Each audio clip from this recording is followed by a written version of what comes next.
Hello there, welcome back. आज हम start करने जा रहे हैं NCERT class 10 mathematics chapter 3 pair of linear equations in two variables. ये ditto same chapter, same name से चैप्टर आप लास्ट ईयर क्लास 9 में पढ़ चुके हो। होता क्या है, लीनियर इक्वेशन का मतलब क्या होता है? पेयर मीन्स टू, और दो लीनियर इक्वेशन दो वेरिएबल्स वाली। लीनियर इक्वेशन का मतलब क्या होता है? जिसमें जो वेरिएबल है, फॉर एग्जांपल x एक वेरिएबल है, उसका सबसे बड़ा पावर 1 ही हो।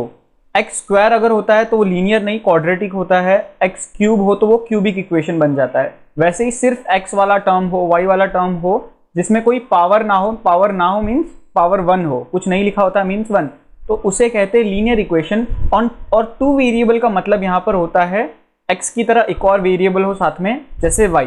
जैसे एक एग्जाम्पल देख लेते हैं, 2x + 3y = 10। ये एक लीनियर इक्वेशन हुआ टू वेरिएबल वाला। लीनियर इक्वेशन इसीलिए क्योंकि जो दो वेरिएबल्स है यहाँ x और y, उनका पावर है 1, और ये टू वेरिएबल्स है तो ऑटोमेटिकली आ गया टू वेरिएबल। अब पेयर मीन्स और एक इक्वेशन होगा, फॉर एग्जाम्पल 3x + 2y = 15। अब ये भी एक लीनियर इक्वेशन है टू वेरिएबल्स वाला, इनका पेयर ये दो है। लास्ट ईयर तक आपने एक इक्वेशन के बारे में समझा था और प्लस उसके बारे में काफ़ी चीज़ें देखी थी, ग्राफ पर प्लॉट करना देखा था। अब जब पेयर होता है तभी आप इसको सॉल्व करके यहाँ पर जो हमारे वेरिएबल्स है x और y, उनकी वैल्यू ढूंढ सकते हो अगर पेयर होता है तो। अगर वन वेरिएबल का इक्वेशन होता है, for example 2x + 7 = for example consider करें 15, तो इसे तो आप अकेले को सॉल्व कर सकते हो। लेकिन अगर इसमें एक अकेला एक ही इक्वेशन दिया जाए तो आप उसे सॉल्व नहीं कर सकते। सॉल्व करने के लिए मींस वेरिएबल्स की वैल्यू ढूंढने के लिए आपको दो इक्वेशन चाहिए होती है अगर दो वेरिएबल है तो। और अकेला इक्वेशन हो यहाँ पर तो सिंपल, 2x = 7, राइट साइड जाके सब्ट्रैक्ट हो गया तो आ गया 8, और x की वैल्यू आ गई 8/2 दैट इज 4। यहाँ पर आप ऐसे नहीं ढूंढ सकते।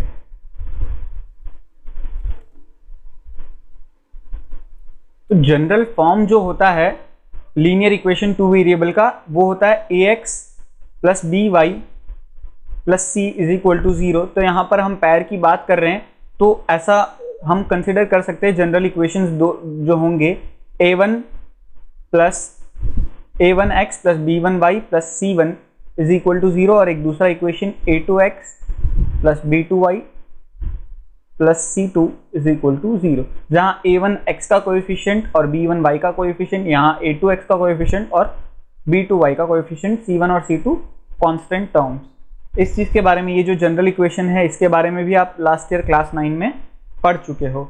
अब यहाँ पर मेनली हम देखेंगे इनको सॉल्व करने का मेथड और इनकी वैल्यू ढूंढने का मेथड x और y की। और आपको प्लस इक्वेशंस, अगर वर्ड प्रॉब्लम्स दिए जाए तो इक्वेशन भी पहले खुद बनाने हैं एंड देन उसको सॉल्व करके आंसर्स भी ढूंढने होंगे। यहाँ पर आप टेक्स्ट बुक का पेज नंबर 42 एग्जाम्पल 2 देख सकते हैं, जहाँ पर वर्ड प्रॉब्लम है। इसमें आपको पहले इक्वेशन फ्रेम करना होगा और फिर ग्राफ पर प्लॉट करना है। तो कैसे करेंगे? सिंपल, पहले तो आप दो चीज़ें आइडेंटिफाई कर लो जिनको x और y हमको सपोज करना है। जैसे यहाँ पर पेंसिल और इरेजर दो एलिमेंट्स है तो उनको x और y सपोज करना है, और उसके बाद ऐसे इक्वेशन फ्रेम करनी है। जैसे रोमिला ने 2 पेंसिल्स और 3 इरेजर्स लिए, इसलिए 2x, अगर एक की कॉस्टिंग x रुपीज़ है एक पेंसिल की, तो दो पेंसिल की कितनी हो गई? 2x। एक इरेजर की y कॉस्टिंग है तो 3 इरेजर की कितनी हो गई? 3y, और दोनों को ऐड करने पर वो टोटल कितना पे कर रही है? 9 रुपीज़। और ऐसे ही सोनाली का इक्वेशन बन जाएगा 4x + 6y = 18। और इनके सॉल्यूशन ढूंढना, आप ऑलरेडी इक्वेशन के सॉल्यूशन ढूंढना लास्ट ईयर पढ़ चुके हो क्लास 9 में। यहाँ पर एक एग्जांपल देख लेते हैं। ये फर्स्ट इक्वेशन जो है, यहाँ पर x को एक चीज़ सपोज करना है। जैसे x को सपोज कर लिया 0, 1, कोई भी नंबर आप सपोज कर सकते हो, और सपोज करने के बाद में y की वैल्यू ढूंढ लो तो आपको एक सॉल्यूशन मिल जाता है। यहाँ पर मिल गया 0,3। ऐसे ही सॉल्यूशंस ढूंढ के ग्राफ पर प्लॉट करना है। मिनिमम 2 पॉइंट को आपको प्लॉट करना होगा, तभी आपकी एक लाइन बनेगी। तो ये लाइन बनने पर हमको पता चल रहा है कि ये दोनों इक्वेशन जो है एक ही लाइन को रिप्रेजेंट कर रहे हैं। चलिए अब एक्सरसाइज देख लेते हैं। एक्सरसाइज 3.1 का फर्स्ट क्वेश्चन। यहाँ पर हमें बोला है, अब आफताब और उसके डॉटर के बीच का रिलेशन दिया है, दोनों की एज के बीच में। तो यहाँ पर हम अगेन दो चीज़ें पहचानने के बाद सबसे पहले उनको एक्स और वाई या दो वेरिएबल्स जो भी है वो कंसिडर कर लो। तो हम आफताब की प्रेजेंट एज को एक्स सपोज करते हैं और डॉटर की प्रेजेंट एज को वाई सपोज करते हैं। अब हमें डिटेल्स क्या दिए है, 7 ईयर्स अगो। तो सबसे पहले 7 ईयर्स अगो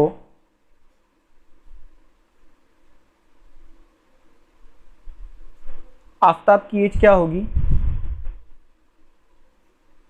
x माइनस 7, 7 साल पहले। ऑब्वियसली अगर किसी की एज अभी 10 ईयर्स है तो 7 ईयर्स पहले कितनी एज होगी, 3। कैसे, 10 minus 7।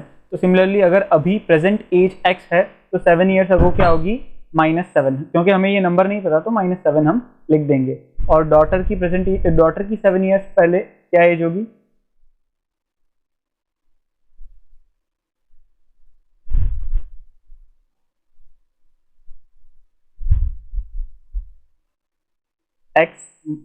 y -7, sorry.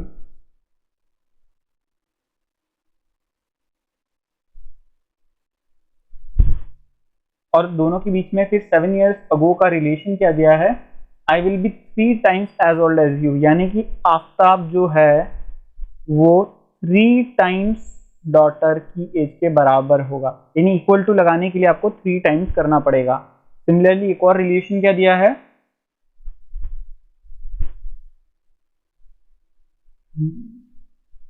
Also 3 years from now, यानी कि अभी से 3 साल बाद।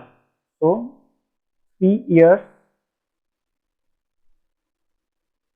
फ्रॉम नाउ यानी अभी से 3 साल बाद। तो 3 साल बाद आफ्ताब की एज क्या होगी, अगर अभी x है तो +3 और डॉटर की क्या होगी y+3। और दोनों के बीच के रिलेशन क्या दिया है दोनों में, I shall be 3 times.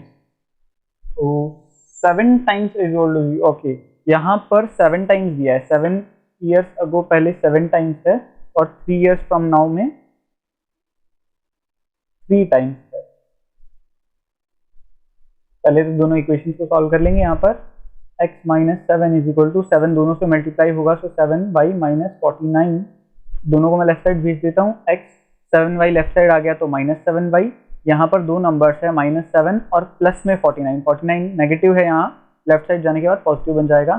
Similarly यहाँ x +3 is equal to 3y +9, x -3y +3 -9, 9 left side आ गया, -9 बन गया।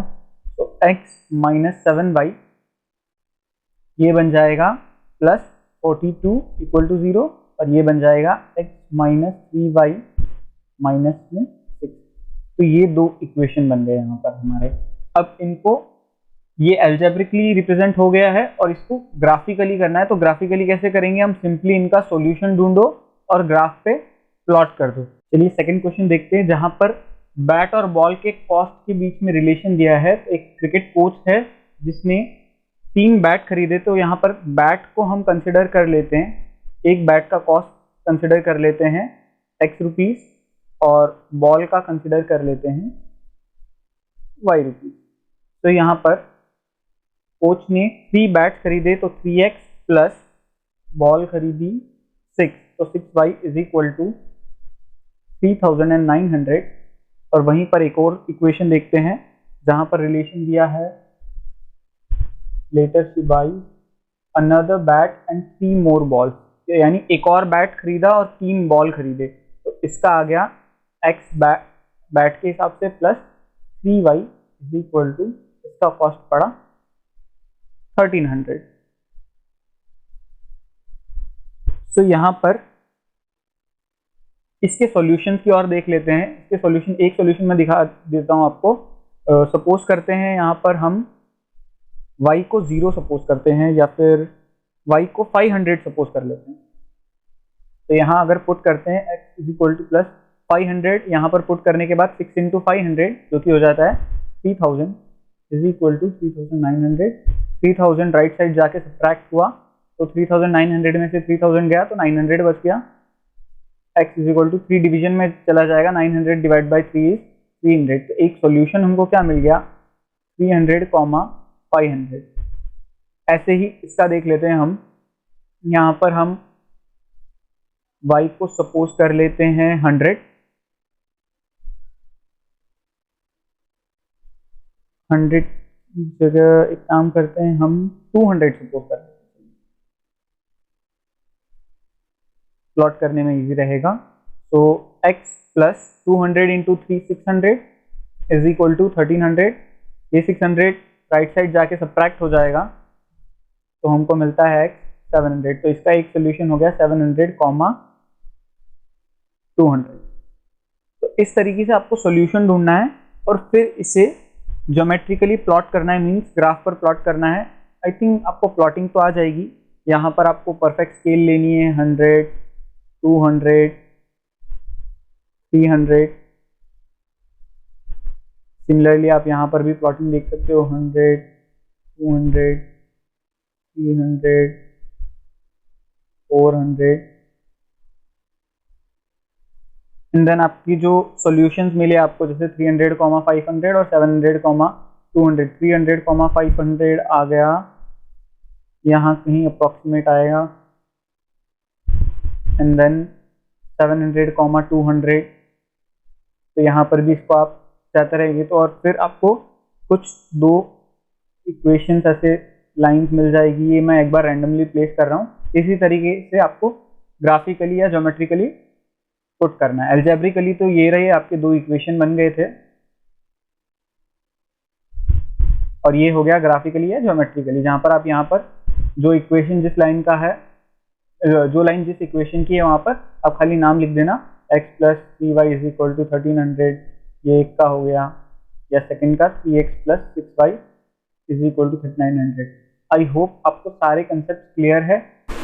अब यहाँ क्वेश्चन 3 में हमको 2 फ्रूट्स दिए, एप्पल्स और ग्रेप्स। तो यहाँ पर कॉस्ट ऑफ 1 kg एप्पल्स को हम कंसिडर करते हैं x, और similarly cost of 1 kg grapes के कॉस्ट को हम कंसिडर कर लेते हैं y। तो पहला रिलेशन कैसे दिया है, 2 kg ऑफ एप्पल्स तो हो गया 2x, और साथ में 1 kg ऑफ ग्रेप्स तो प्लस 1y, या सिर्फ y लिखो चलता है। इसका कॉस्ट आ गया 160, और एक मंथ के बाद में 4 kg apples plus 2 kg of grapes यानी 2y इज इक्वल टू, इसका कॉस्ट आया 300। सिंपल है, अगेन आप दोनों के सॉल्यूशन ढूंढे और फिर उन पॉइंट्स को ग्राफ पर प्लॉट कर दे, वही आपका ज्योमेट्रिकली हो गया। आई होप आपको सारी चीजें क्लियर है। अगर कोई भी डाउट है तो आप कमेंट बॉक्स में लिख सकते हैं। Thank you. Thank you for watching. Press the like button if you like it and subscribe the channel.